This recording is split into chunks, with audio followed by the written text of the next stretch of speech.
Boa noite, sejam bem-vindos ao programa Saúde Integrativa.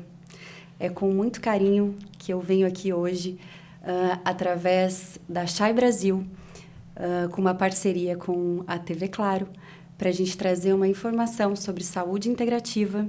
E hoje a gente tem um convidado muito especial, que é o Rafael Durante. Então, muito obrigado. Rafael, conta um pouquinho para a gente quem é Rafael Durante. Bom, primeiro, obrigado aí pela oportunidade, né? Sempre um prazer poder estender a área que a gente atua, né? Principalmente quando a gente tem o tema como a integrativa de modo geral, né? O pessoal da área da saúde, né? E, bom, meu nome é Rafael Durante, né? Eu tenho já 70 anos de existência, né? E já tenho algumas bagagens aí de formação, né? Então, eu comecei, né, como muitos de nós, assim, bastante de baixo, né? Não que eu esteja em cima, mas eu digo como office boy, né? Trabalhei em várias empresas aí com 12, 13 anos, né? Trabalhei com uma pessoa muito próxima à minha família, que tinha uma formação em medicina e também em engenharia elétrica, né? E eu trabalhei com ele há alguns anos, né? E ele me incentivou muitas coisas, né? Quer dizer, naturalmente, a gente acaba se envolvendo com aquele trabalho do dia a dia e com o conhecimento que surgiu diante de mim, né, bem pequeno ainda, com 12, 13 anos, né, até fornecido para minha avó, que queria que eu fizesse alguma coisa, né? E aí eu fui influenciado por ele, né? É uma grande personalidade, né? Eu tenho ainda muito carinho e respeito, já não está mais entre nós, né? E disso, né, ele me ensinou muitas coisas e me abriu um pouco a mente para procurar o caminho, né, ou da parte da medicina ou para da parte da engenharia, né? Eu, como gostava de já reinar nos rádios, desmontar rádio, desmontar televisão para saber o que tinha dentro e tal, assim, a grosso modo, né, eu acabei enveredando para a parte técnica. Então, fui estudar técnico eletrônico, né, que é o primeiro degrau, né? Fiz parte de técnico eletrônico, estudei rádio e televisão, né, no Instituto Técnico Rádio Monitor, porque a minha mãe foi secretária do Nicola Goldenberg, era o dono, e famoso rádio técnico monitor ali da Rua Timbiras, né? E aí ele sabia que eu gostava de me deu de presente o curso por correspondência. E aí, com o curso técnico e mais todo esse embalo aí das buscas, né, eu fui me adaptando mais à parte da engenharia elétrica. Depois eu fiz algumas especializações, naturalmente, na eletrônica, né? E também estudei um pouco de física, né? E acabei enveredando para a parte... Trabalhei em laboratórios farmacêuticos, né? Trabalhei no Osborn, trabalhei para Vaso Ricordati, trabalhei no Abbott Laboratórios do Brasil, né? Mas voltado sempre à parte que na época era um mix, né? Mix de eletrônica, de elétrica, de mecânica, de farmácia, porque ali todo mundo fazia de tudo. Na época, eu tinha aí meus 20 e poucos anos, né? E aí comecei, por conta desse meu parente mais próximo aí dos meus 12 anos, eu comecei a me interessar por equipamentos eletromédicos, né? Então, diatermia, por conta da radiocomunicação, né, que eu me envolvi. Então, a diatermia são equipamentos que são utilizados até hoje em dia, né, para poder uso em ortopedia. Provocam aquecimento por radiofrequência para desinflamação, né? Então, a gente montava esses transmissores, que na verdade eram equipamentos transmissores de rádio, né, em 27 MHz, com 100, 200 watts, né? E com eletrodos, né, com antenas adaptadas por impedância ali, né, a gente levava esse calor através desse equipamento para os ortopedistas aplicarem, né, nas pessoas, né, para fazer as terapias. Tínhamos outros equipamentos, por exemplo, que eram equipamentos de eletrochoque, por incrível que pareça. Se usava muito naquela época, e o cliente nosso lá desse meu tio era o Hospital do Juqueri, né? Por incrível que pareça, o Dr. Walter Maffei também era patologista já na época, né, e eles usavam esse eletrochoque como desvio de órgão de choque. Isso é outra história. Mas vocês veem como é que as coisas vão se juntando aí, né? Bom, muito bem. entrei nessa área aí, né? E sempre adorei, sempre pesquisando biologia. Né? Então, na verdade, eu acho que eu deveria ser biólogo, né? Porque a biologia é a base de todas as ciências da saúde, né? Então, para qualquer área que você for hoje desmembrada, né? Vamos dizer assim, a própria medicina é biologia, né? É uma área da biologia voltada ao ser humano, né? Os odontólogos, né? O pessoal da farmácia, todo mundo está envolvido, e a base é a biologia. E com a biologia eu comecei a ter interesses em pesquisar células, tecidos, né? Por minha conta, né? E aí, naturalmente, eu fui atrás de uma formação, porque eu não estava muito contente só em,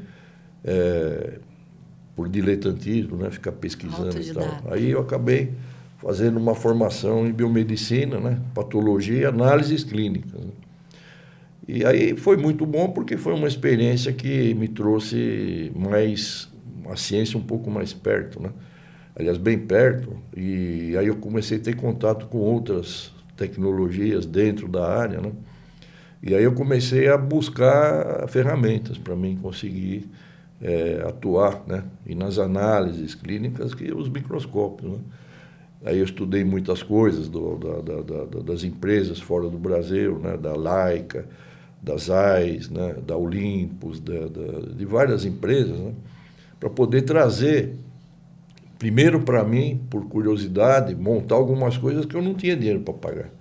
Então, você comprar um microscópio da Zeiss é uma fortuna, mas você pode ter um microscópio, entre aspas, né? Com uma boa qualidade. Com uma boa qualidade, sem ser Zeiss, né? Sabendo como que você monta isso, onde você vai buscar os objetivos, onde você vai melhorar o condensador e assim por diante. Tá?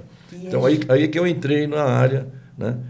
De análises, vamos dizer, de citologia e de histologia, né? Mas eu não sou um patologista, eu sou clínico, patologista clínico de análises, né? Eu não sou médico, eu sou biomédico, tá certo? E essas outras...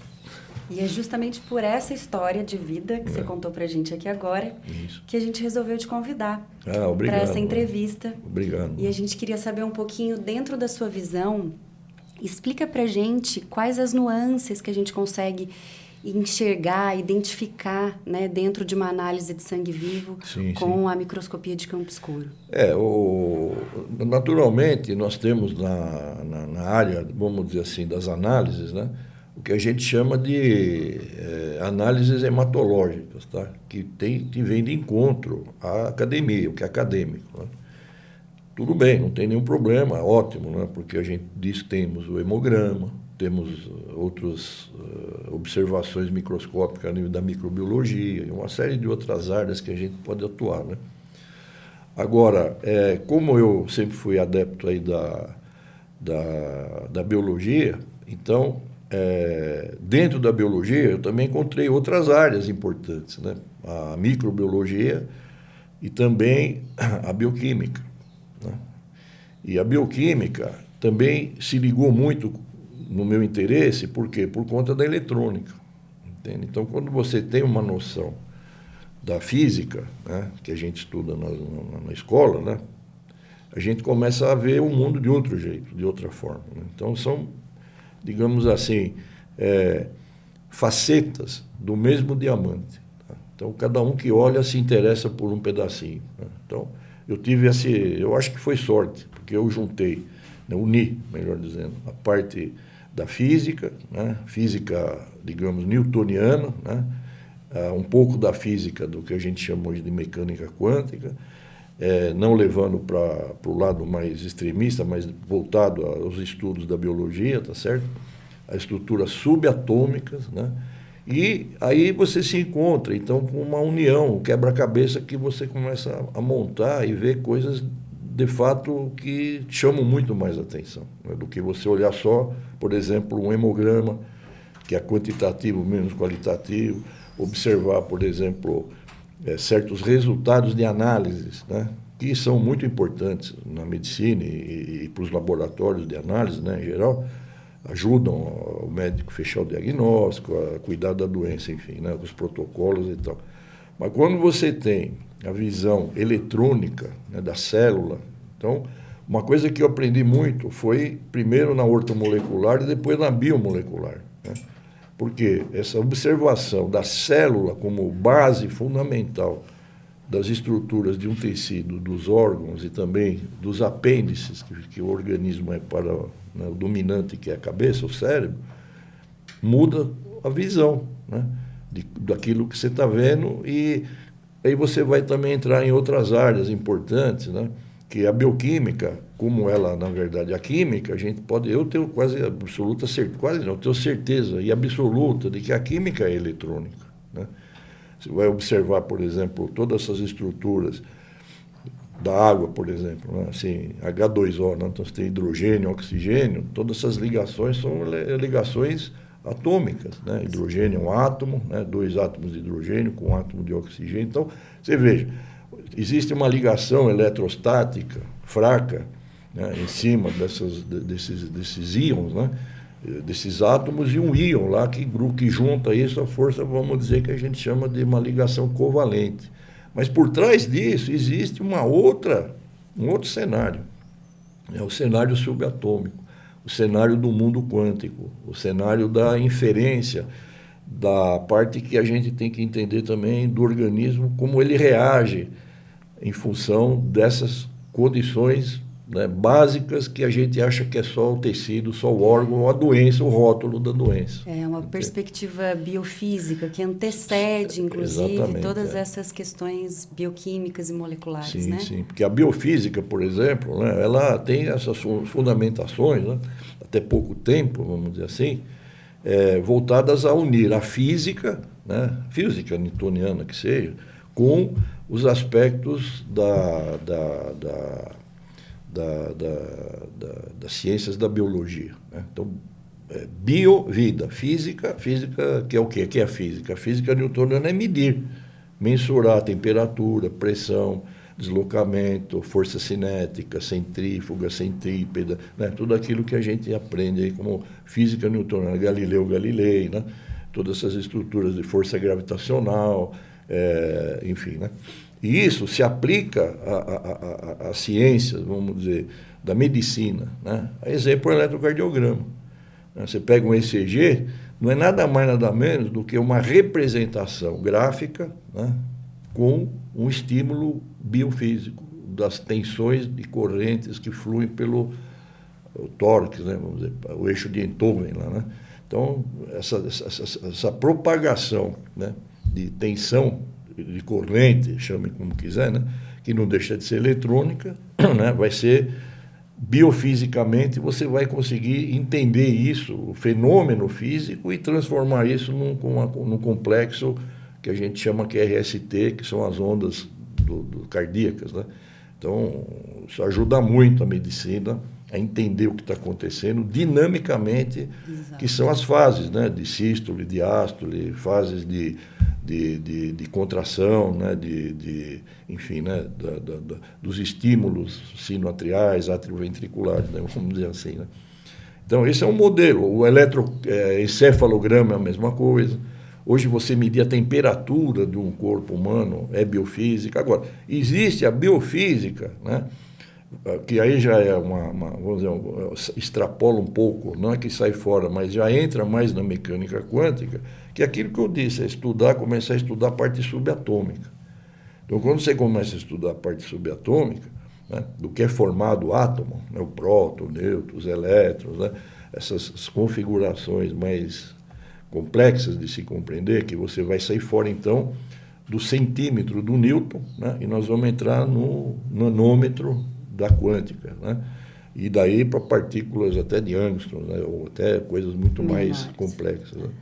Então é isso. E agora, a microscopia que eu abordo, né, que eu tento mostrar, esse trabalho que eu tenho feito já há alguns anos, né, primeiro foi de ter montar um equipamento, né, que a gente chama, porque são técnicas, né? Então você tem várias técnicas para você usar a microscopia, né? A gente tem, por exemplo, microscopia de luz, né, que é a microscopia biológica, que é essa que a gente tem em bancadas de análise, laboratório e tal, tem uma limitação do que você pode ver, né? Então, para melhorar o aspecto do que você pode ver, então tem os recursos técnicos, né? que a própria ótica te oferece, a parte mecânica te oferece, os condensadores, enfim, são adaptações ao microscópio. Então, nós temos o microscópio biológico de luz comum, que é a luz simples, emitida, a luz, né, natural, espectro de 400 a 700 nanômetros, né, que é o que nós vemos, né, os espectros eletromagnéticos que nós enxergamos. Aí depois você tem outras configurações. Por exemplo, você pode ter um microscópio com traço de fase, de fluorescência, de confocal, você pode ter polarizador. Aí entra em outras esferas de microscopia, né, que não é mais óptica, são eletromagnéticos, né, são microscópios aí atômicos, né, microscópio de feixe de elétrons. Né? Então, por quê? Existem limitações na microscopia óptica, né, que estão ligadas justamente ao seu comprimento de onda do que você pode ver. Como nós não podemos enxergar menos do que 400 nanômetros, nem mais do que 700 nanômetros, toda a estrutura física do microscópio tem sua limitação. Né? Então a gente não pode ver o ultravioleta e o infravermelho. Por isso aí vamos usar outra técnica. Né? Corar as lâminas, por exemplo, para você, na microbiologia, né? Hoje já tem coisas mais avançadas, mas isso é muito interessante. Corantes de grã. Para você corar um esfregaço, por exemplo, de uma secreção biológica, e você ter uma relação disso com uma bactéria que pode ser gram negativa ou gram positiva. Já é o primeiro passo para dar sequência numa análise microbiológica em placa de PET. Você saber que reações outras você vai provocar, para saber se é uma E. coli, se é uma outra bactéria, por exemplo, que tem que ser pesquisada para fornecer um laudo para o médico saber o que vai fazer, né? Qual é a terapia, a proposição terapêutica. Né? Então, o que eu monto, uso e também, às vezes, quando há busca, né? Interesse, é a microscopia de campo escuro. Tá? E por que é microscopia de campo escuro? Porque é uma microscopia e permite, nessa técnica, você ver nuances, vamos dizer, com uma boa resolução, coisas bastante sutis no plasma. Né? Então, é uma análise em vivo, né? É uma gota de sangue em vivo, né? E por conta do que os elementos, entre aspas, que você vai observar, são tão pequenos, tão diminutos em microns, né? Todas essas medidas a gente só chama micrômetro, né? Então, são muito delicadas, né? Então, se a luz é muito intensa, passa através do objeto, você não vê nada, que é muito fino, né? Não tem espessura para absorver essa luz. E quando tem espessura para absorver a luz, o que é emitido, né, de volta para a gente observar, que é isso que acontece com os objetos, né? A luz natural, ela vamos dizer, captada por essa estrutura molecular, né? Dependendo da estrutura molecular, a luz branca é emitida em azul, por exemplo. Por quê? Porque esse azul é um pigmento, né? Que ele é azul por quê? Porque ele absorveu a luz branca e emitiu um comprimento de onda que a gente acha que é azul, que é um comprimento de onda em nanômetros de frequência eletromagnética. Para o nosso cérebro é azul. Que a gente visualiza azul, né? É azul, tá? Mas não deixa de ser um fenômeno óptico, né, de observação, e aí entra várias nuances aí que a gente, não é o caso aí, né? Agora, então, por que da microscopia na integrativa, né? Eu acho que isso é uma coisa interessante de abordar, né? Quando a gente fala integrativo, né, eu vejo assim, há pouco tempo existia o que se chamava, vamos dizer assim, terapias alternativas, né? Então, o que se chama de terapia alternativa é uma coisa talvez um pouco assim que não soa muito bem, porque dá a impressão que a alternativa é porque você está procurando uma coisa porque a outra não deu certo. Entendeu? Aí eu fiz de tudo, não deu, então alternativa é uma outra possibilidade, né?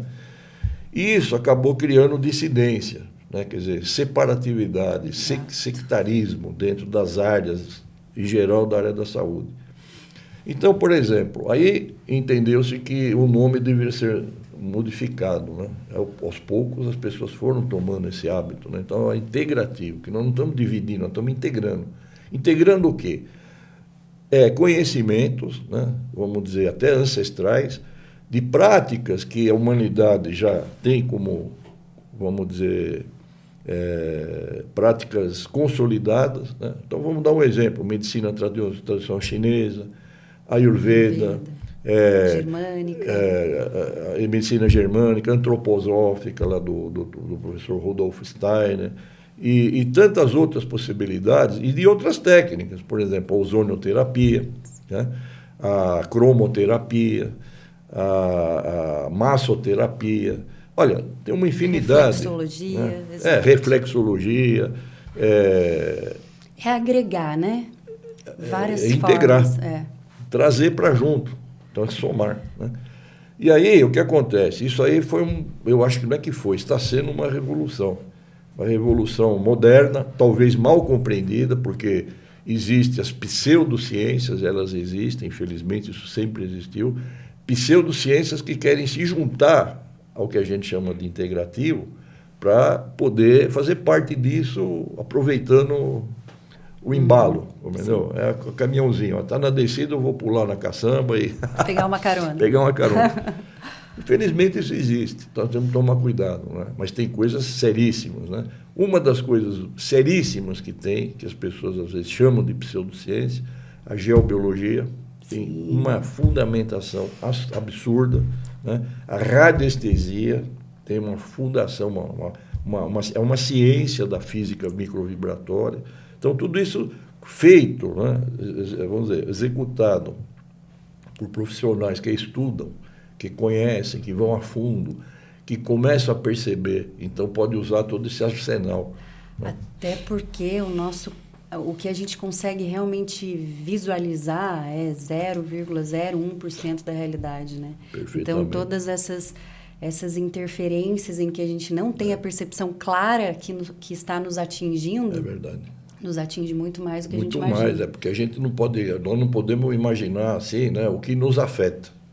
São tantas coisas assim inimagináveis que fica difícil a gente viver só num mundinho tridimensional que a gente vive aí, né?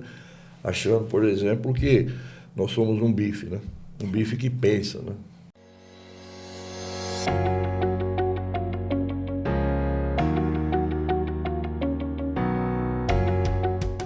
Sejam todos muito bem-vindos à nossa comunidade do bem, composta de profissionais e empresas ligadas à medicina e saúde integrativa. Pessoas guiadas por um propósito que é o bem da humanidade. O Guia Saúde Integrativa reúne em um único lugar informação de qualidade, artigos, cursos, eventos, podcasts e muito mais. Um espaço para profissionais e empresas divulgarem seu precioso trabalho para um público crescente, encantado com os benefícios dos tratamentos e práticas integrativas. Nossa missão é ajudar a conscientizar cada vez mais pessoas a promoverem o senso de responsabilidade pela própria saúde e bem-estar, enfatizando a importância da saúde integrativa para alcançarem maior qualidade de vida. O Guia Digital é uma publicação eletrônica disponível para leitura e download em nosso site oficial. Com foco em criar conexões entre pessoas, profissionais e empresas, os usuários podem realizar diversas buscas dos mais variados segmentos. Solicitamos que cadastre-se gratuitamente para receber novidades, e-books, dicas de saúde e promoções. E convidamos todos a fazerem parte do guia. Tornem-se membros e sejam vistos em todo o Brasil e no exterior. Ampliem suas conexões e oportunidades. Esperamos que nosso guia possa trazer maior visibilidade e, com o tempo, seu negócio se torne cada vez mais conhecido e procurado. Esse é o nosso objetivo. Obrigada por fazer parte também de nossa comunidade do bem. Saúde, prosperidade e sucesso a todos.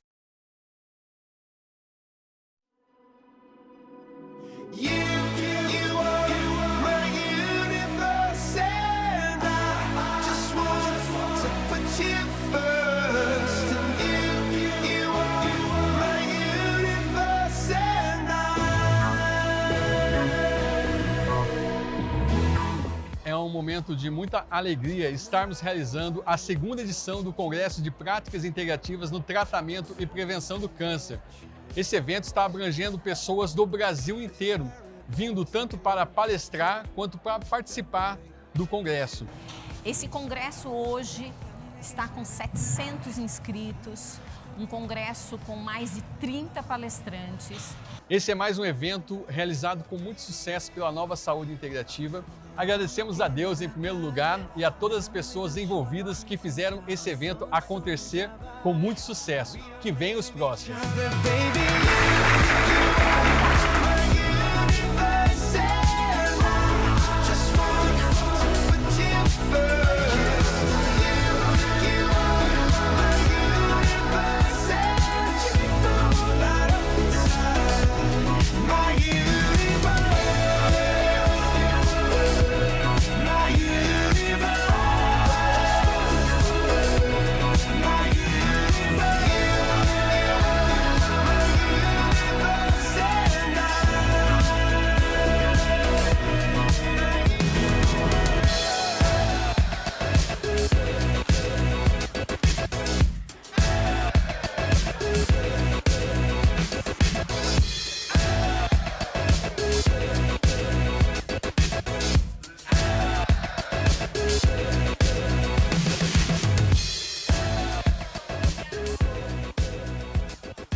você mencionou muito bem, né, a questão da dinâmica que acontece, né, no nosso corpo, num contexto geral, até porque eu acho que o contexto de saúde integral, ela vai muito mais além, né? Sim. O nosso corpo físico, mental, emocional, espiritual, né? Exato.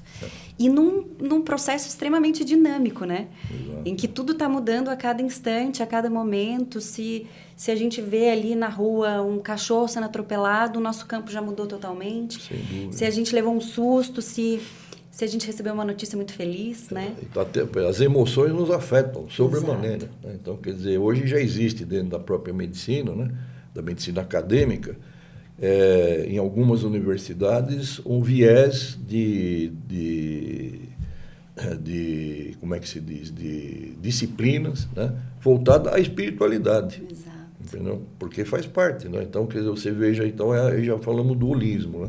O holismo é o tripé, né? Você tem o corpo, a mente, né? Corpo físico, a mente e a alma, o espírito, dê o nome que quiser, né? E cada um procura a sua verdade, o seu caminho, a sua sua crença, verdade, a sua crença, etc. Mas existe, de fato, essa interação, né? Então, quando isso tudo, tanto é que se vocês observarem a definição de saúde da OMS, eu não me lembro na íntegra, mas está lá, quando a pessoa se sentir bem fisicamente, mentalmente, né, e espiritualmente.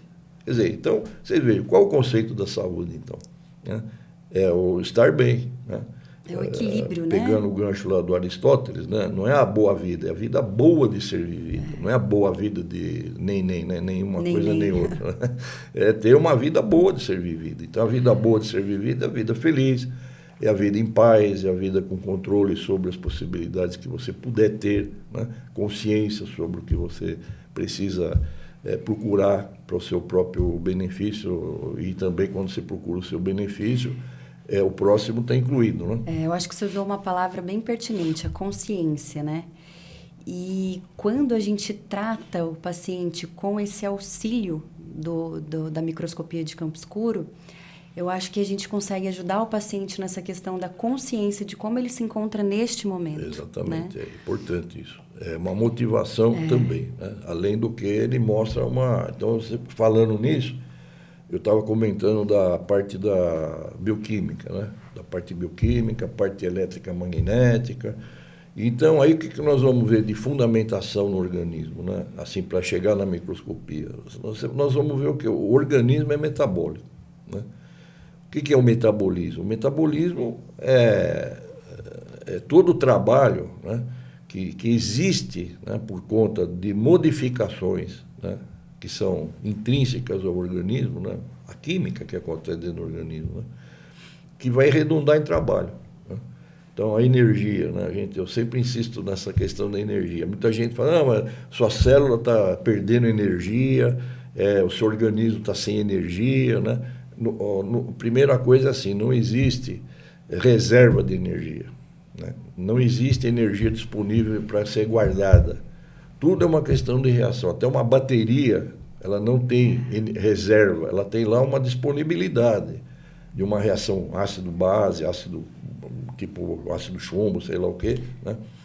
Que quando você fecha o circuito da bateria, entre o positivo e o negativo, aí começa a reação que está lá esperando para o fluxo de elétrons acontecer. Então, aí vai ter a disponibilidade da energia até que a energia seja zero. A entropia acontece ali, por exemplo, descarregou a bateria. Então, esse descarregar a bateria não é que acabou a energia, é que terminou a reação, que provoca o fluxo que a gente entende como energia. Então, a energia é o trabalho resultante, né, do uso da bateria.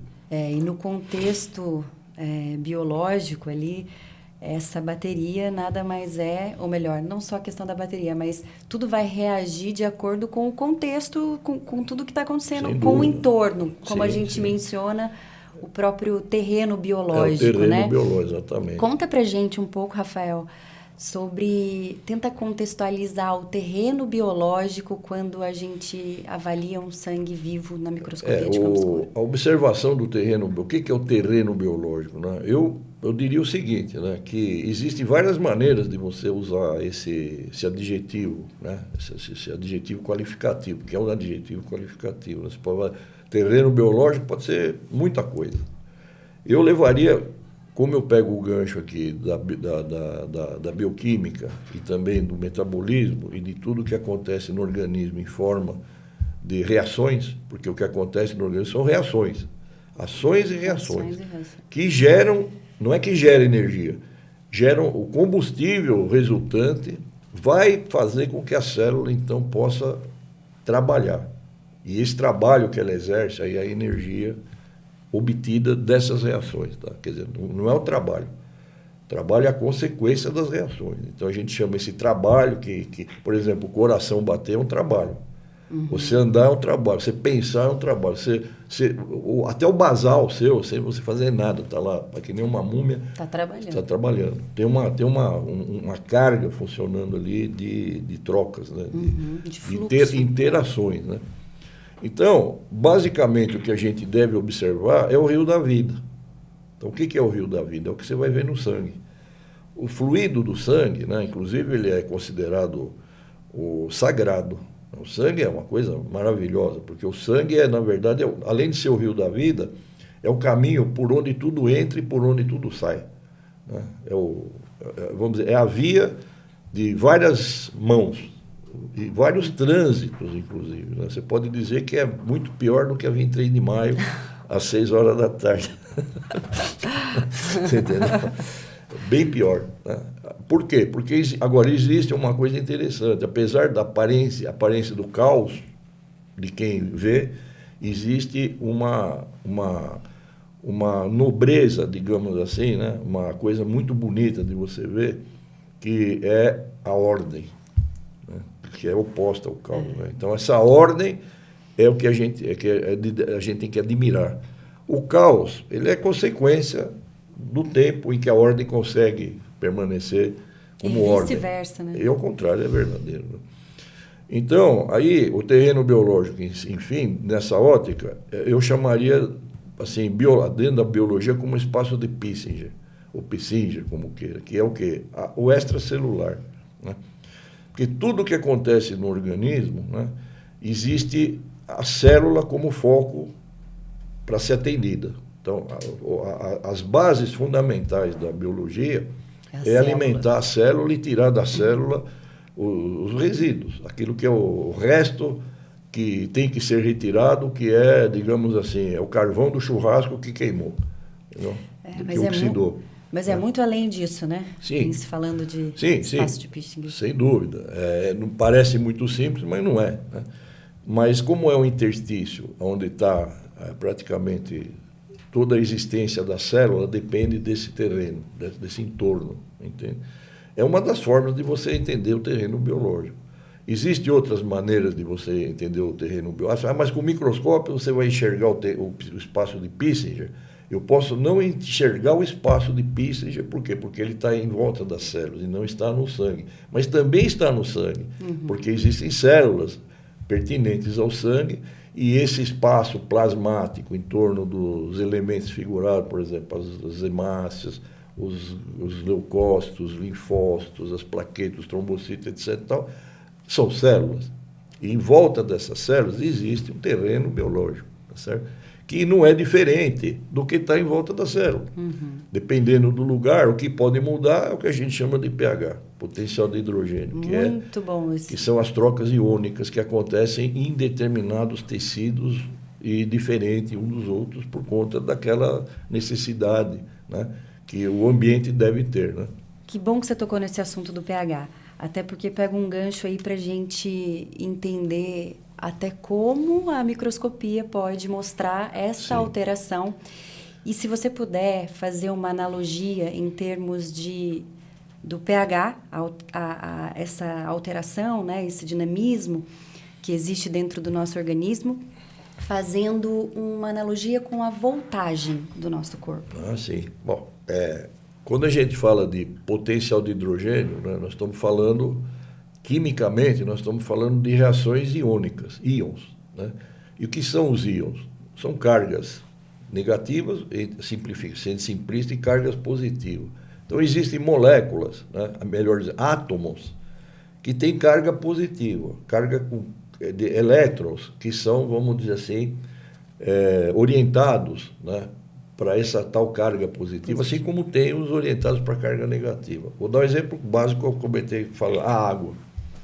A água tem o hidrogênio. O hidrogênio, se vocês forem ver na tabela periódica, é um próton e um elétron.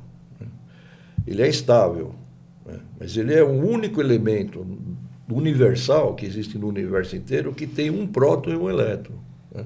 E ele, então, por isso que ele é chamado de um cátion. E um cátion tem carga positiva. Então, tem um H+, lá. Você vai ver H+, é porque ele é positivo. Ele tem carga positiva por causa do próton, né? Você pega o oxigênio, você vai ver que o oxigênio tem outra estrutura do que o hidrogênio. Então, você vai ver que ele tem carga negativa. Então, o positivo, a carga iônica do cátion em relação à carga negativa do ânion, no caso do oxigênio, né, que tem carga negativa, há uma atração eletromagnética. E aí uma ligação estável, covalente, né? E outros princípios da química aí, né? Então, quando você fala em modificar o terreno biológico, em geral, a exemplo, o espaço de Peyssiger, ou mesmo o próprio sangue, é modificar essas estruturas iônicas. Por exemplo, se eu tenho uma água destilada, eu vou comparar a água destilada com o sangue. Tá? O sangue ele é praticamente uma água levemente alcalina, 7,35 a 7,45. Ele não é ácido, ele é levemente alcalino. Logaritmo de 10 aí, você pega de 7 a 8 é 10, então 3,5 a 4 vezes e meia diferente acima do neutro, que seria uma água destilada, uma água... Por que é água destilada? Porque não tem solutos nenhum, tá? Só tem hidrogênio e oxigênio.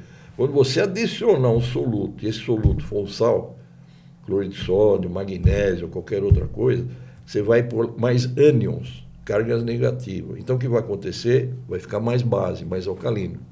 Se você tirar desses solutos e aumentar a quantidade de H+, você vai ter mais hidrogênio, mais ácido.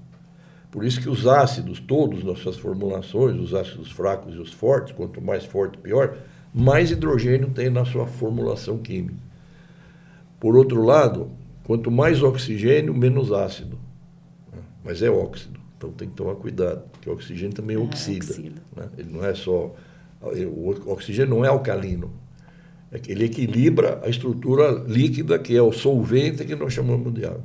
Então, se nós levarmos em consideração, exemplo, o que produz uma energia dentro do organismo, você não vai ver a energia sendo distribuída, vamos dizer, depois de o combustível ser oferecido, né, como já comentamos, a exemplo, na respiração chamada aeróbica, respiração celular, né? Então, é muito bonito estudar a respiração celular, não é a respiração pulmonar, é celular, que é o quê? São o ciclo, por exemplo, da glicose, a glicólise, o piruvato, aí nós vamos entrar lá no sistema lá do ciclo de Krebs, de Hans Krebs, e aí esse ciclo de Krebs, vamos ter lá uma condição que fica rodando aquilo, hipoteticamente, numa analogia que vai começar a oferecer o quê?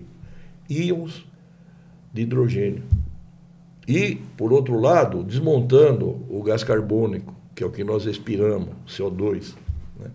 E também esse próprio CO2, olha só, misturando com a água, vai virar o que? Ácido carbônico, que é um tamponamento da acidez, ou bicarbonato, né, da alcalose, que precisa para ajustar o sangue. Então, veja bem, o organismo inteiro é uma máquina. É uma orquestra. É uma orquestra e uma máquina de alta precisão bioquímica. Entende? E aí o que acontece? Qualquer desregulagem nisso aí, principalmente, digamos assim, olha, enzimas, né, que a gente trata como enzimas, por exemplo, o coenzima Q10, o biquinona, qual o nome que quiser. Na química dá nome a tudo que o próprio organismo fabrica, né, desenvolve de forma orgânica, natural. Né? São moléculas, às vezes, sinteticamente iguais, né? São isômeros, mas não são idênticas. Né? Tem às vezes a mesma função, estimula o sistema e tal, tudo bem, até aí é possível. Né? Agora, então, o resultado dessa bioquímica, né, na crista mitocondrial, nós vamos ter lá uma coisa chamada TP, né, trifosfato de adenosina. Uma ribose, né, uma adenina e 3-fosfato. Quando se quebra o fosfato com hidrogênio, você vai ter energia. Essa energia é que faz a célula produzir o trabalho. Coração bate por causa da bomba sódio-potássio. Essa bomba sódio-potássio não é nada mais, nada menos do que essa reação química de bilhões de... Não digo milhões, mas cada cardiocito pode chegar a ter 2, 3 mil mitocôndrias. E essa carga mitocondrial é que produz a parte de energia, Fluxo de energia, para que quando recebe os pulsos elétricos, ela se esticar ou se contrair, se esticar, polarizar, despolarizar, que é o marca-passo do coração. Você vê como é interessante. E outras células, então tem células no organismo que gastam mais, produzem mais energia para a célula e outras menos energia. As partes que, por exemplo, as unhas, os cabelos que crescem mais rápido, gastam, quer dizer, não é que gasta mais energia, é o erro. Temos que ter mais combustível para que essa energia seja disponibilizada, porque vai ter mais trabalho. Essa é a base.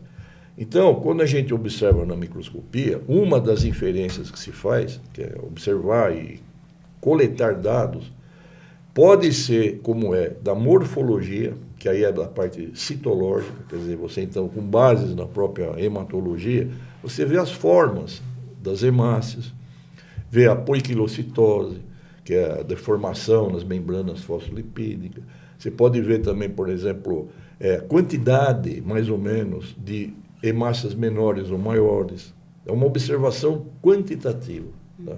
Ah, mas o hemograma faz isso. Tudo bem, faz, mas acontece que, às vezes, você não tem tempo para pedir um hemograma, para fazer um RDW, para fazer um HCM, para fazer uma contagem eritrocitária ou leucocitária.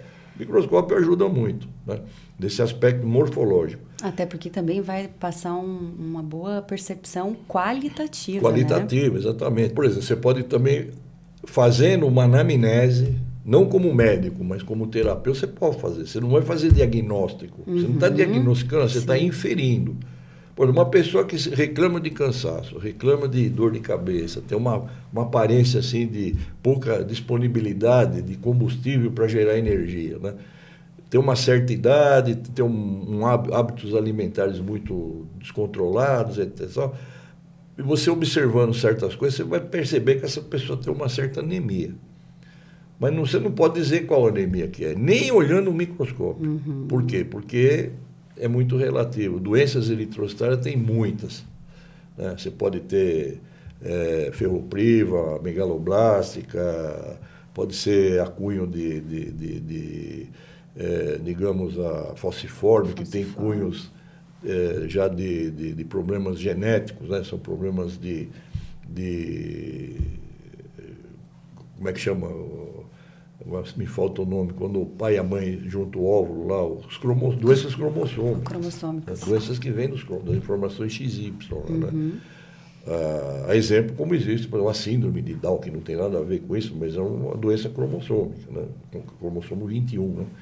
E assim por diante. Então, você pode ver a morfologia, mas você também pode ver, aí sim, as questões do pH. Não é só medir o pH, porque você não vai conseguir medir o pH do sangue, porque você precisaria de ter uma gasometria, alguma coisa mais a nível hospitalar ou laboratorial. Mas dá para observar que o que acontece? Quanto mais acidificado tiver, não o sangue, mas a estrutura observável, você não pode dizer que o sangue está ácido, nem que o sangue está alcalino, porque isso não é uma verdade. O sangue, quando está, mesmo uma pessoa bem assim comprometida, né, o sangue, o sistema de controle é muito, muito, muito rígido no sangue. Até porque o espectro é 7,35, é 7,45. Curto ali. Então, as estruturas, por exemplo, de você estar fabricando, o organismo te colocar lá, por exemplo, ácido carbônico para alcalinizar, ou produzindo bicarbonato para desacidificar, manter o tamponamento, né? Isso gera o quê? Isso gera disponibilidade de combustíveis, tá? E de nutrientes. A exemplo, tudo que você vê a nível de elementos figurados tem a ver com a hematopoiese, que é a medula óssea, onde tudo isso é fabricado, tecido linfóide, tecido mieloide. Então, vejam bem, a qualidade das hemácias, né? Você pode ver, por exemplo, tem uma certa quantidade de reticulócitos, isso na morfologia. Tem algum problema. Por quê? Porque para essas hemácias em forma de retículo, ainda com resíduos de uma certa quantidade de núcleo ainda, porque a hemácia é nucleada, não tem mais núcleo. Mas ela vai perdendo isso na especificidade conforme elas são fabricadas, desenvolvidas na medula óssea.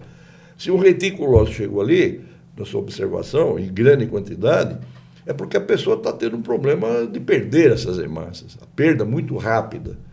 As hemácias, elas são trocadas a cada 120 dias, mas isso é um pouco por dia. Se você arredondar para 100%, né, se divide 100 por 100, vai ter 1% por dia. Então, você pode pôr 1,2% ao dia durante 120 dias. Né? Menos, né? Ao contrário. Seria 0,7%, vai 0,8%. Todo dia você está trocando o baço, né? Vai tirando essa massa, que é a bilirrubina, né? Etc. E vai oferecendo para o organismo substâncias para renovar, né, a produção desses elementos ditos eritrocitários ou série vermelha. Né? A exemplo, você observe o leucócito, né, que são os glóbulos brancos. Isso eu estou falando da morfologia. Tá? Você vê glóbulos brancos, por exemplo, o neutrófilo. Né? Os neutrófilos, estão de passagem pelo sangue, eles não fazem parte do sangue. O que faz parte do sangue é a hemácia, plaqueta, né? E a hemácia, a plaqueta e o plasma. Tá? É isso que tem no sangue. O sangue é isso. Coloide, tecido líquido. O resto, essas entidades, elas estão em trânsito. Então, né? Fluxo ali, né? Passa por diapedese dos tecidos e tal, flui pelo sangue para serem levadas para os tecidos, para os órgãos que estão precisando. Tipo uma inflamação, uma infecção. Aí, no caso, seriam os linfócitos, né? Não os leucócitos. São brancos, né? Mas estou falando da série granulócita, não granulócito, né? Enfim. Mas o neutrófilo. Se você vê lá neutrófilos, por exemplo, que é a maior quantidade que você vai ver, 65% do total de glóbulos brancos são neutrófilos. Então é isso que você vai ver em grande quantidade, apesar que a soma de todos é de 10 mil por milímetro cúbico, enquanto que um eritrócito são 5 milhões. Então, por isso que numa tela você vai ver 2, 3 neutrófilos, mas você vai ver 100, 200 hemácias. É a proporção daquilo que está no sangue, né? A gente calcula em análise por milímetro cúbico. Só terminar aqui. Então, o neutrófilo ele pode aparecer, por exemplo, como uma forma de bastão, que é o bastonete, e não em forma segmentada. Muitos bastonetes quer dizer que o sujeito pode estar com uma inflamação muito acentuada, muito pertinente, que a medula óssea está descarregando células não preparadas, não como se fossem segmentadas, por conta de que, da mesma forma, os reticulócitos. Esses são os sinais, né, que a gente consegue avaliar. Alguns sinais que você observa com o conhecimento da própria hematologia, em sangue vivo e no microscópio de campo escuro. Agora, quando a gente fala do pH, aí já é estrutura plasmática. O que nós vamos ver? Eu diria assim, eu resumo, é sofrimento do sistema, entendeu? Porque da mesma coisa como você vê você pode achar um absurdo, como você vê uma pessoa chorar do lado de fora, se descabelar, se desorganizar na vida, por dentro está a mesma coisa. Então, a desestruturação daquilo que é normal, entende? Então, por exemplo, no plasma, a gente chama muito os debris. Debris, em inglês, a gente pode dizer que são detritos, tá? Que deveriam estar sendo excretados pelos sistemas, pelo fígado, pelo baço, pela urina, pelo suor, e continua sufocando, né? Agregações dos eritrócitos que promovem uma hipóxia, falta de oxigenação nos tecidos de mais dificuldade de e isso fluxo, a gente né? já pode levar para uma percepção de uma deficiência dos órgãos excretores, já ali de uma queda de energia. Sem dúvida, né? sem dúvida. Então, todas essas análises, elas devem ter sempre correlação, se possível, e isso não tem jeito, é conhecer o paciente, conhecer a pessoa. Né? A história do paciente a história é muito importante. É fundamental, por quê? Porque a não ser que fosse um hemograma com base em laudo acadêmico de um profissional que possa mostrar algumas inferências de doenças. Doenças que eu quero dizer também é o rótulo. Eu acho que o foco é a saúde. A saúde. O trabalho que eu tenho feito é para procurar um equilíbrio. Não é para achar pelo em ovo. É para manter ou tentar fazer você voltar Isso. àquele equilíbrio, a normalidade do tripé. Tá feliz, tá vivendo bem, né, tal.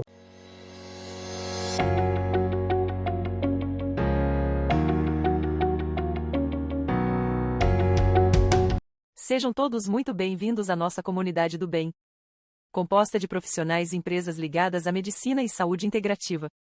Pessoas guiadas por um propósito que é o bem da humanidade. O Guia Saúde Integrativa reúne em um único lugar informação de qualidade, artigos, cursos, eventos, podcasts e muito mais. Um espaço para profissionais e empresas divulgarem seu precioso trabalho para um público crescente, encantado com os benefícios dos tratamentos e práticas integrativas. Nossa missão é ajudar a conscientizar cada vez mais pessoas a promoverem o senso de responsabilidade pela própria saúde e bem-estar, enfatizando a importância da saúde integrativa para alcançarem maior qualidade de vida. O Guia Digital é uma publicação eletrônica disponível para leitura e download em nosso site oficial.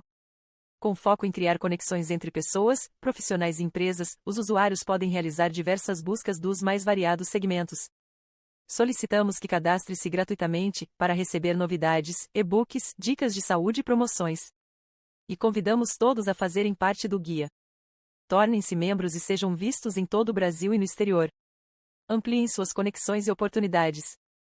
Esperamos que nosso guia possa trazer maior visibilidade e, com o tempo, seu negócio se torne cada vez mais conhecido e procurado. Esse é o nosso objetivo. Obrigada por fazer parte também de nossa comunidade do bem. Saúde, prosperidade e sucesso a todos.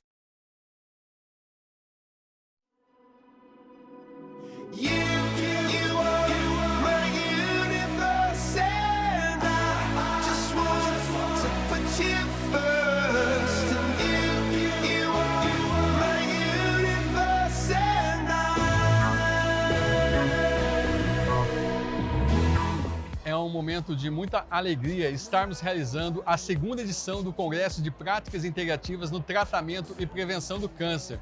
Esse evento está abrangendo pessoas do Brasil inteiro, vindo tanto para palestrar quanto para participar do congresso.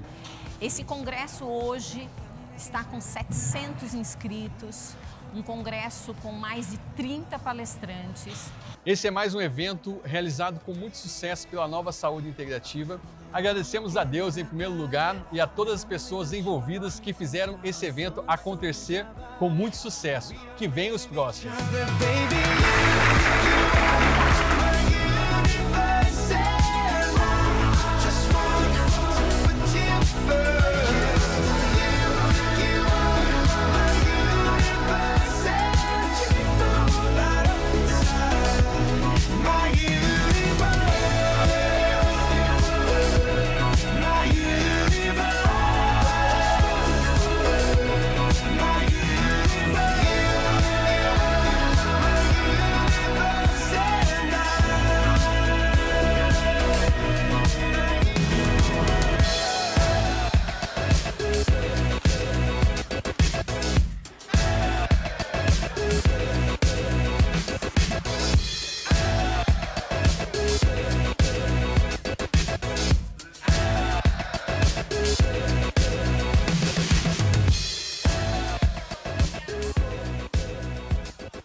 Até porque a medicina integrativa tem esse propósito justamente de a gente conseguir, junto com vários profissionais, não só integrar o próprio corpo, mas integrar técnicas, práticas, né? Porque o próprio paciente, com a sua singularidade, é que muitas vezes ele vai escolher e determinar qual vai ser o tratamento que ele vai ter uma questão, uma ligação, enfim.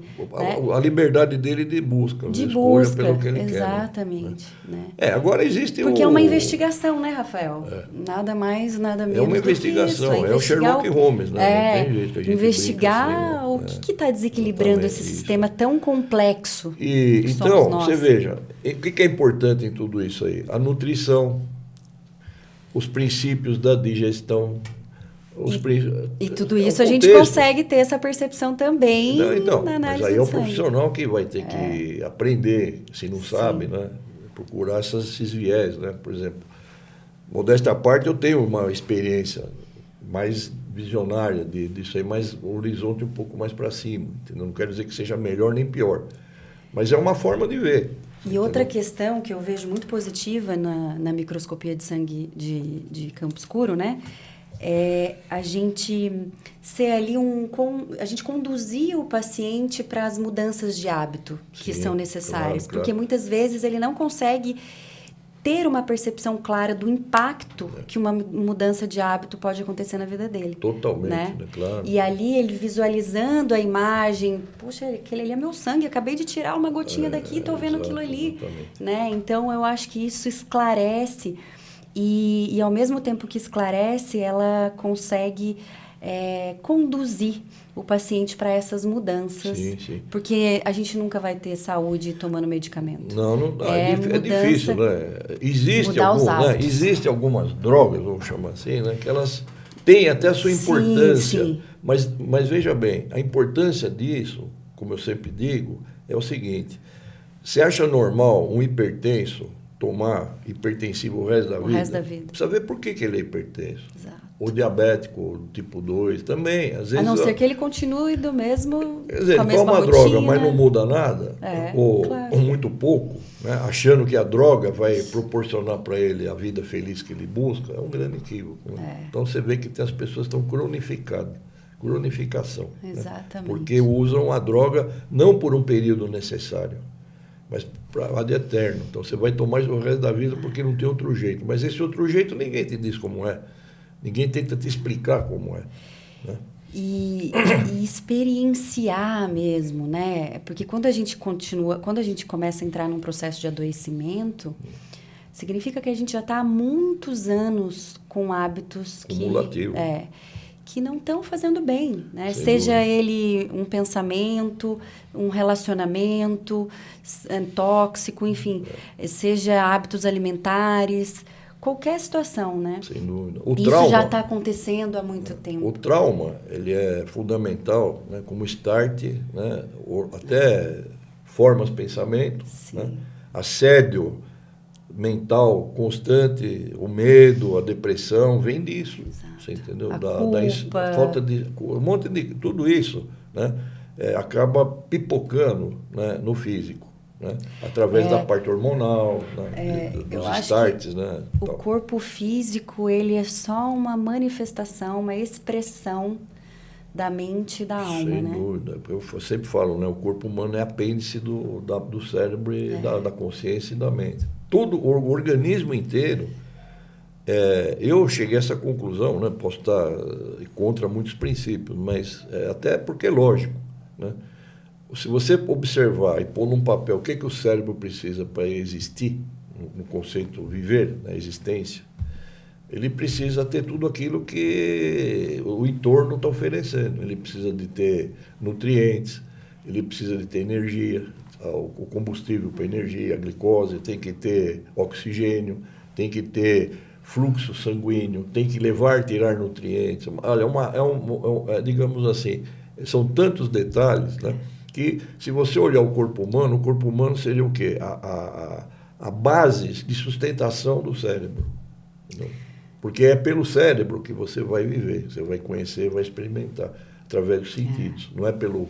A sua mão sente? Não. A sua mão leva o impulso. É o cérebro que está mandando... Você vê? Não, é o cérebro que está enxergando. Você vai abraçar uma pessoa, aquele afeto, aquele sentimento, mas quem está percebendo isso é o cérebro, não é seus braços, nem o prazer de um amor, de um beijo. Está na sensação. Sim. E não no fato. Nas conexões neurais ali que estão sendo feitas, né? Esses então, caminhos. Isso. Então, veja, a coisa é muito complexa, né? Não é tão simples. A gente comenta assim, até sendo simplista, né? Mas as abordagens, elas têm que ser feitas de uma forma, por exemplo, na própria observação do sangue, né? Assim como instrumento terapêutico, não terapia para... Tipo, é terapêutico no sentido de motivar e de dar bases para você contestar também ou não aquilo que você está percebendo. A exemplo, pH, por favor, do pH, né? Então, o potencial de hidrogênio, na verdade, você veja, o hidrogênio é tão importante na nossa existência, porque até a água que nós temos no organismo, 70% dela é hidrogênio. Tem mais hidrogênio que qualquer outra coisa. Entendeu? 70% do peso corporal é água, e desses 70%, 2/3 é hidrogênio e 1/3 é oxigênio em forma de água. Todos os interstícios celulares de fora, interstícios, a parte externa, né? É água, é o plasma, é os líquidos, né? E dentro da célula do citosol é água. Né? Então, olha a importância do hidrogênio. Se você for ver lá a cadeia de DNA, você vai ver lá os nucleotídeos, lá, né? A CTG. Lá, né? O que liga os nucleotídeos? Pontos de hidrogênio. Entendeu? O hidrogênio está no ar, está no universo, o Sol é hidrogênio.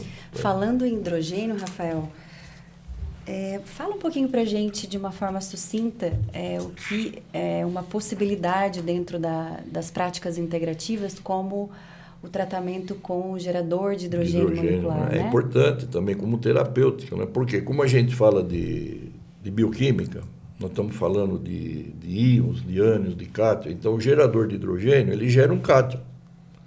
Né? Só que ele gera um cátion junto com um outro íon, né? um elétron, que é o H2, não é o H+. É em forma de gás, não é eletrônico, não é o átomo H+, é H2, é o gás.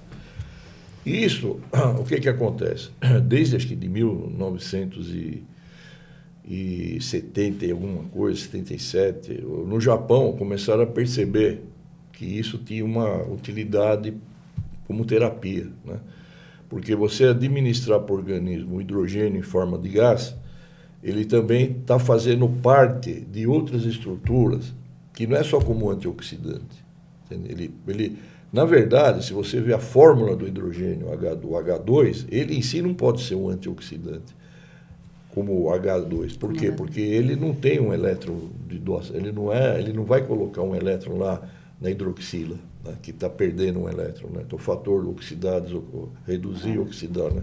Basicamente é isso. Livres. Mas, quando você administra o hidrogênio, por exemplo, o que mais tem na crista mitocondrial, quando você vai produzir ATP, lá, o resultado do ciclo de Krebs, é H+. É o átomo de hidrogênio. Mas você também oferecendo H2 em forma de gás, existe uma forma de organismo aproveitar isso aí de várias maneiras, tantas quantas a gente nem imagina ainda. E dando função, inclusive, para esses íons que a gente, esses radicais livres que nos oxida, né? Exatamente. Então, aí a base do pH também tem muito fundamento no que a gente chama, você bem tocou no assunto, que é o quê?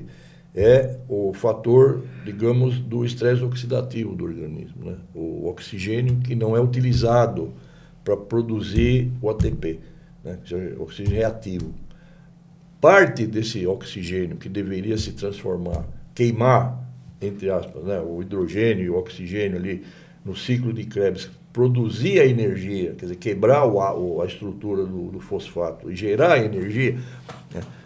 Exemplo, você tem um jornal aqui, um bolo de jornal. Você risca o fósforo, você oxidou o fósforo, não oxidou? Só que esse óxido provocou gerou um calor tamanho, uma reação de oxidação tamanha, que gerou fogo, gerou luz, uma quantidade imensa de luz. Energia. Isso aí você passou para o bolo de jornal ali e aquilo pegou fogo também. Não é isso? Isso é um processo de oxidação. Quando você fala oxidar, é uma reação de queimar, oxidar. Por isso que o oxigênio queima. E esse estresse oxidativo do corpo é mais uma questão que a gente também consegue ter uma percepção através da análise de sangue vivo. Sim, você observa primeiro por conta de que quando você fala em oxidação, você está falando em modificação das células. Modificação de observação, entende? Porque essas células, por exemplo, você vê que elas estão numa condição não de normalidade. Né? Então, por exemplo, a falta de oxigênio, né? A hipóxia, não é que está sobrando oxigênio, está faltando. Né? Mas o excesso de oxigênio também existe reações, principalmente na cadeia onde vai se promover o combustível, ali, o acúmulo de combustível para ver o comburente, o carburante, para ter a energia, certo? O trabalho. Né? Então, esse que é o X da questão. Então, você vê isso assim, de forma, digamos assim, de observação. Né? Então, dá para você perceber, pelo sofrimento daquele ambiente e de coisas que o próprio tecido começa a expurgar. Tecido expurga, por exemplo. Né? Você vê o pus e que por bom, lá, né? Lógico, você vê o pus, Liberação de entropia. por lá de fora, mas pode haver também por lá de dentro, um acúmulo de muitas placas de leucócitos, sabe? Que indica que o sistema está trabalhando por conta de um desequilíbrio aí que te afetou. Então, vamos dizer assim, reação modificada do organismo pelo qual ele reage, tá certo? Então, quando você fala, então, do hidrogênio, você está falando em cooperar com o organismo de uma forma muito sábia, interessante, que funciona fisiologicamente, de doar para o organismo, por exemplo, elétrons livres através de certas reações. Esses elétrons livres você pode medir na água como ORP, fator de oxirredução. Aquilo lá dá uma carga elétrica negativa que você mede ali com um aparelho eletrônico, que não é nada mais nada menos do que a quantidade de elétrons que estão livres, com carga negativa. E isso vai E esses elétrons é que vão servir assim, para entrar lá onde estão os radicais, lá, as hidroxilas, entendeu? Provocadas pelo oxigênio reativo.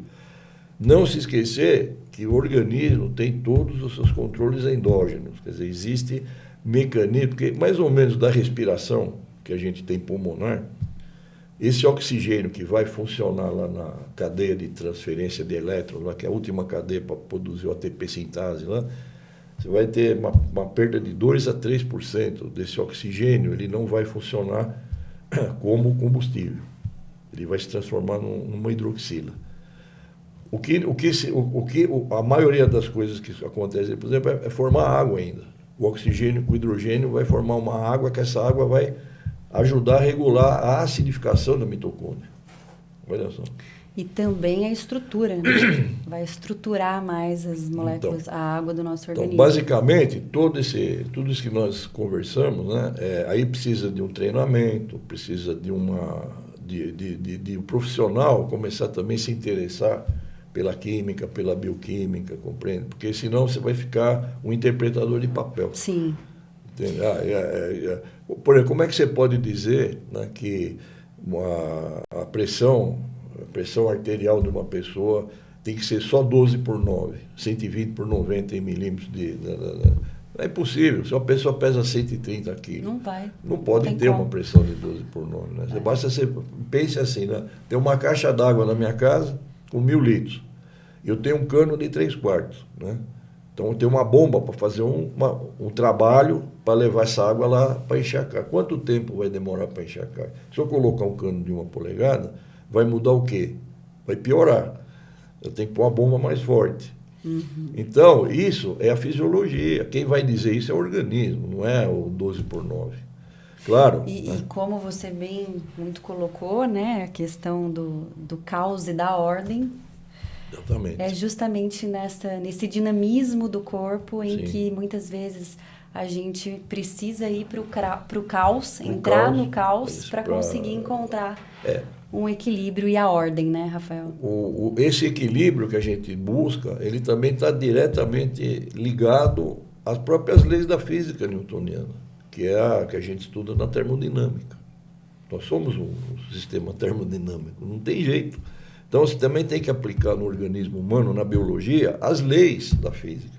Por exemplo, o que a gente chama de entropia e o que a gente chama, né, do tempo em que... Porque ordem de fato não existe. Não existe. Né?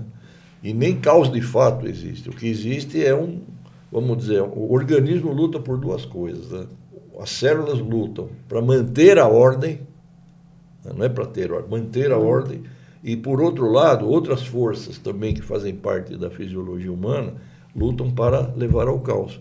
Por isso que a gente nasce e morre. Senão não... Muito bem colocado. Né? Senão a gente era eterno, né? Não vai nem nascer nem morrer. Né? A Exatamente. gente nasce e vai viver para milênios, para a eternidade. Né? Rafael, olha, a gente podia ficar aqui o dia todo conversando, que é uma delícia. A gente trocar. agradece a oportunidade, né? E estamos abertos aí, mas quando tiver mais outras perguntas, outras colocações. Isso aí. Não que eu possa ensinar nada, eu não sei nada, eu estou aprendendo também. Mas é o que eu aprendi na vida, eu estou um pouquinho dando uma pincelada. Estamos aí, né? sempre aprendendo. Vai chegar um momento em que o programa vai ter uma dinâmica maior com o público, sim, e aí a gente vai, com certeza... É assim, sim. Inclusive, vamos colocar aí 1 ou 2 vídeos, não agora, mas aí na possibilidade aí da edição, para vocês terem uma ideia, quem não conhece, o que é que você vê no microscópio de campo escuro, né? Tá certo? Sim. E outra coisa que eu queria aproveitar, tomem água, viu? Tomem água, porque a água, se não tomar água, o organismo não tem funciona. como funcionar. Não funciona. É isso mesmo. Rafael, muito obrigada. Eu que agradeço. Por você Obrigado disponibilizar você. seu tempo, estar aqui com a gente. É sempre um prazer imenso te ouvir. O trabalho nosso é esse, é levar um pouco mais de consciência do que existe aí, né?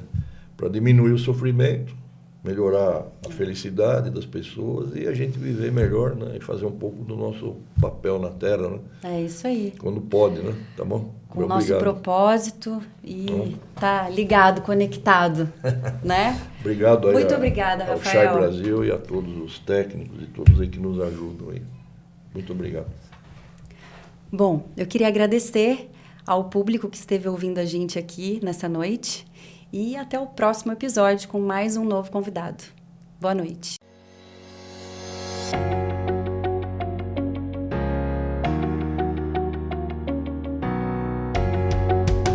Sejam todos muito bem-vindos à nossa comunidade do bem. Composta de profissionais e empresas ligadas à medicina e saúde integrativa. Pessoas guiadas por um propósito que é o bem da humanidade. O Guia Saúde Integrativa reúne em um único lugar informação de qualidade, artigos, cursos, eventos, podcasts e muito mais. Um espaço para profissionais e empresas divulgarem seu precioso trabalho para um público crescente, encantado com os benefícios dos tratamentos e práticas integrativas. Nossa missão é ajudar a conscientizar cada vez mais pessoas a promoverem o senso de responsabilidade pela própria saúde e bem-estar, enfatizando a importância da saúde integrativa para alcançarem maior qualidade de vida. O Guia Digital é uma publicação eletrônica disponível para leitura e download em nosso site oficial. Com foco em criar conexões entre pessoas, profissionais e empresas, os usuários podem realizar diversas buscas dos mais variados segmentos. Solicitamos que cadastre-se gratuitamente para receber novidades, e-books, dicas de saúde e promoções. E convidamos todos a fazerem parte do guia. Tornem-se membros e sejam vistos em todo o Brasil e no exterior. Ampliem suas conexões e oportunidades. Esperamos que nosso guia possa trazer maior visibilidade e, com o tempo, seu negócio se torne cada vez mais conhecido e procurado. Esse é o nosso objetivo. Obrigada por fazer parte também de nossa comunidade do bem. Saúde, prosperidade e sucesso a todos.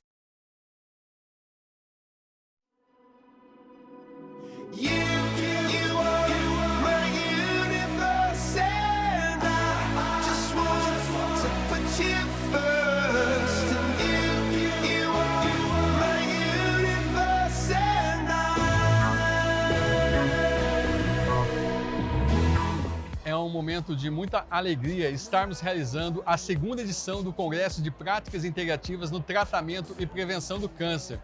Esse evento está abrangendo pessoas do Brasil inteiro, vindo tanto para palestrar quanto para participar do congresso.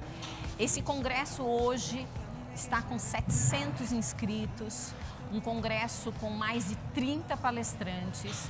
Esse é mais um evento realizado com muito sucesso pela Nova Saúde Integrativa, Agradecemos a Deus em primeiro lugar e a todas as pessoas envolvidas que fizeram esse evento acontecer com muito sucesso. Que venham os próximos.